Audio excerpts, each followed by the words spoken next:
আজ আমরা মুড়ি দিয়ে ঘরোয়া পদ্ধতিতে মিষ্টি বানাবো। খেতে খুবই সুস্বাদু হবে।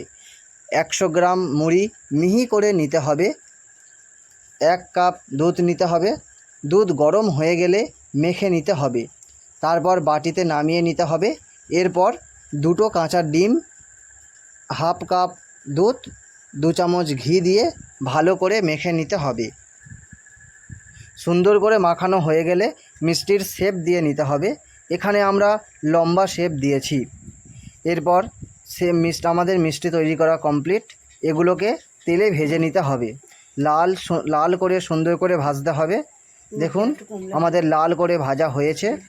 আমাদের মিষ্টি প্রায় কমপ্লিট। এবার 1 কাপ চিনি, 3 কাপ জল নিয়ে রসটা তৈরি করে নিতে হবে। আমাদের চিনির রস ফোটানো হয়ে গেলে মিষ্টিগুলোকে রসে ডুবিয়ে রাখতে হবে। 1 ঘন্টা পর মিষ্টিগুলোকে তুলে নিতে হবে। দেখুন আমাদের মিষ্টি কমপ্লিট।